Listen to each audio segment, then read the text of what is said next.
gym and sit in the sauna, 30 minutes, you know, and then go hit the treadmill for 2 miles, 3 miles, whatever it's going to be, you know, for the day. And that right there is just, you're already broken down from the heat you get in the treadmill. You don't want to do it, but it's just mentally breaking your mind down where it's going to make you mentally stronger. There's different ways to make you stronger mentally. That's one of my ways that I learned, and it completely made me a tougher person within me. You know, it's like, all right, however, I don't care how tired I am, as long as I keep my hands up and keep pushing myself to go forward, you're going to make that guy break. You know, and that's how I've done it my whole life.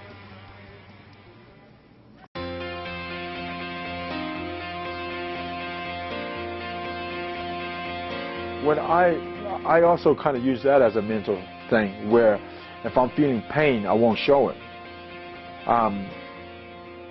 And I think little things like that, when I'm in trouble in the arena, in the ring, that naturally triggers in my mind to go into that mental strength of, no, that didn't hurt, no, I can do this, I can move on, and so on. And okay, I'm okay, you know what I mean? So I think, like I said earlier, you know, martial arts is my life, and so little things that I do in life that has got nothing to do with being in the ring or in training, I mentally challenge myself to be stronger, and part of that comes obviously from the game, but when I'm in there and without having to think about it, it naturally just applies to that particular situation at that point in time. I mean, for me, everything in life is about challenges, about, you know, moving on and being better and challenging yourself mentally. And so little things outside of the ring will naturally, you know, I will naturally bring that into the training or to the ring because, you know, I've mentally trained myself to do that naturally. So then when the time comes that it needs to be applied, I think then it automatically switches over.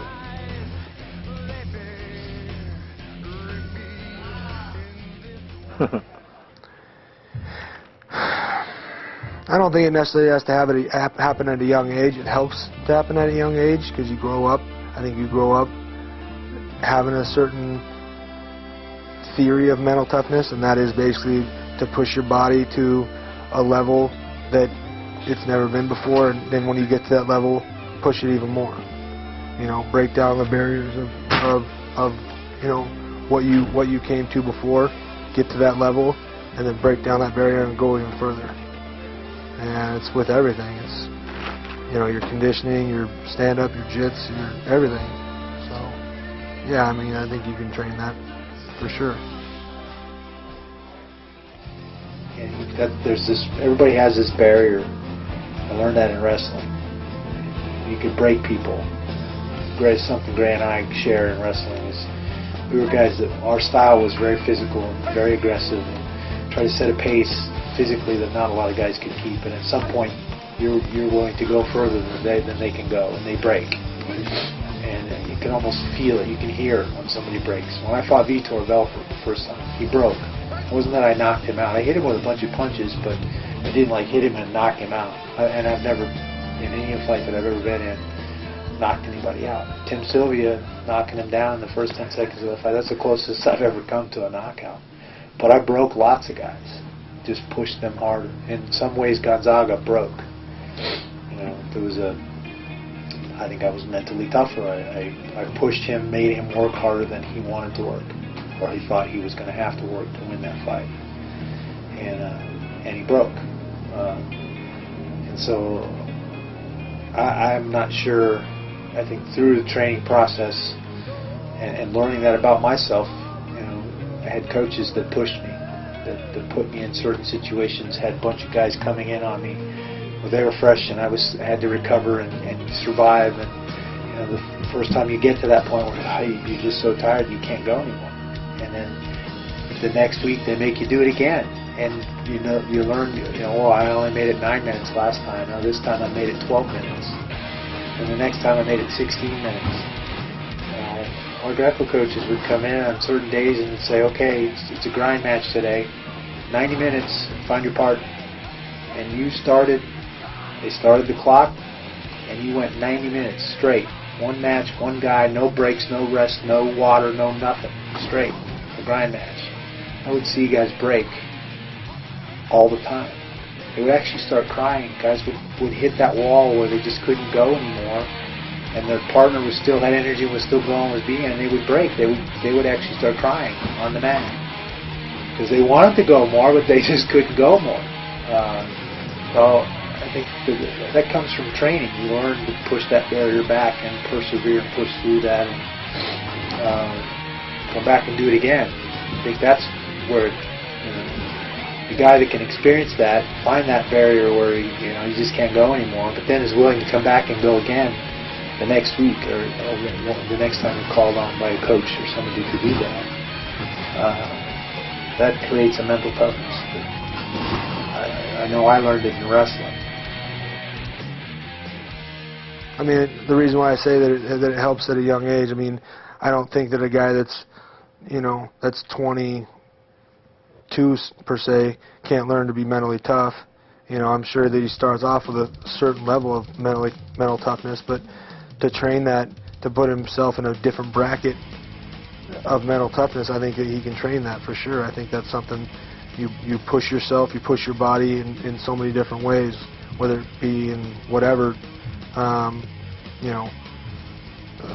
stand-up, jits, wrestling, whatever. You push your body to a level of where it was ready to give up before, and once you get to that level, you push even more and break through that barrier. That's my theory on mental toughness. I think the mental toughness that I developed is through training into wrestling, the sport of wrestling. Again, I think I had coaches that put me in situations. I was in a lot of high-level matches that were pressure cookers in front of a lot of people where a lot of things were riding, whether it be making the team or winning the tournament or winning the medal, or getting a chance to advance in the round or going home. I mean, that's basically what was on the line. It was never a lot about financial reward. Wrestling was one of those sports where you didn't get a lot of that. So it wasn't really about money, but it was about achieving that goal you had set. You trained hard to win that tournament. And you had to wrestle 4, 5, 6 times to win. And you let down one of those matches and you lose, and you're out. You can't win. You're done. It's a lot of pressure. No margin for error. And I think through the training process and getting ready for those matches and getting ready for those tournaments, the national and the international level, you learn a mental toughness. I think having coaches that pushed me, did shark bait drills and fresh guys rotating in on me and basically try to find out where your breaking point was, try to push you as far as they could push you. And I think through that process I knew the guys I was going to face in that tournament were doing that, and they weren't going to be able to go as far as I'd go. They hadn't done those things. At least that's what I believed. And that created a confidence and I think a mental toughness that I could step onto that mat or step into that cage, set a pace and intensity that none other guys were going to be able to match.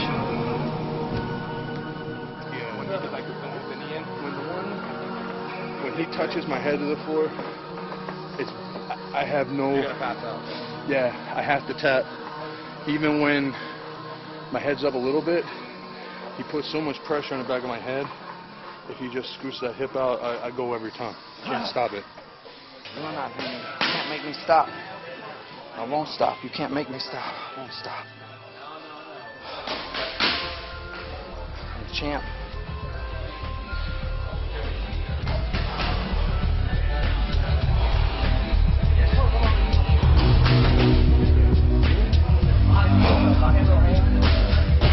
So ready, man. We train so hard. Nobody gonna stop us. So that's it. being a fighter, you have to believe. You have to believe you know how to do this. That's what makes it easy. It makes it easy.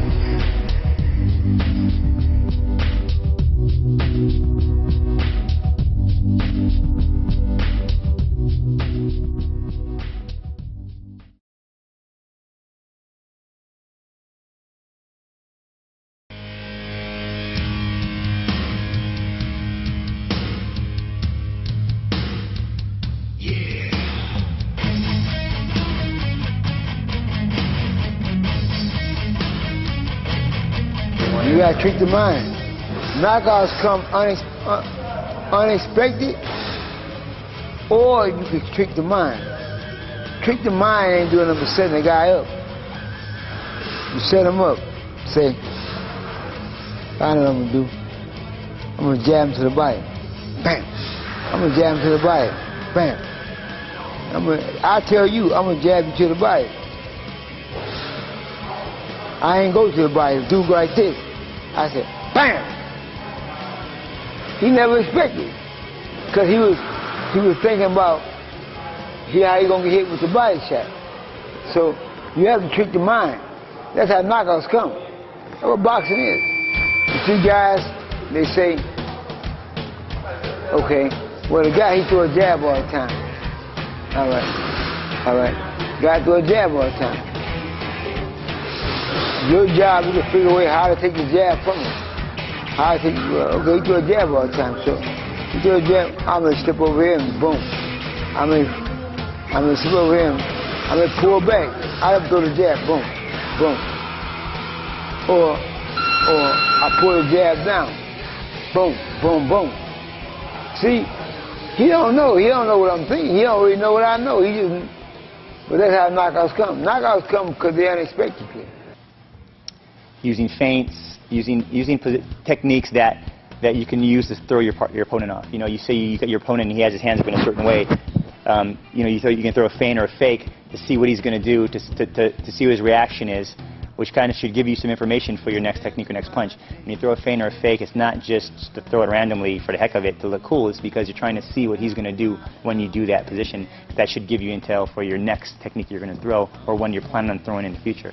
So I'd say that you want to do things like feint, you want to do things like fake, you want to you know, put your hand out there, jab your hand out a little bit, see his distance, check that you're timing up, see what kind of reactions he does to certain techniques that you do, so that you know if I do that again, I'm going to catch him with a certain technique. You know, if I know that if I throw a leg kick that I see your hands drop, that means a lot to me. You go, okay, his hands drop when I throw that leg kick, not just to defend, but he actually drops his hands. So this next time I'll throw maybe another leg kick, make sure he does it, and the third time I'll fake it there and come up top with it, and his hands are still down from the low leg hit, and he gets hit in the head and gets hopefully knocked out. So basically, it's just being creative, you know, with your ranges, with your feinting, with your movement, so you're not predictable. A knockout is maybe to the body. It's like a knockout to the body is a knockout you can force, you know. But to the head it's like playing, and it's coming out, you know. You cannot not force a knockout. Then you make mistakes. You're like too tight. No. To the body you can force a knockout, like fake, whang, or the low kick, you know. Fake, step to left and kick the right low kick, whang. So you can knock out somebody, or maybe an kick, you know, and high kick.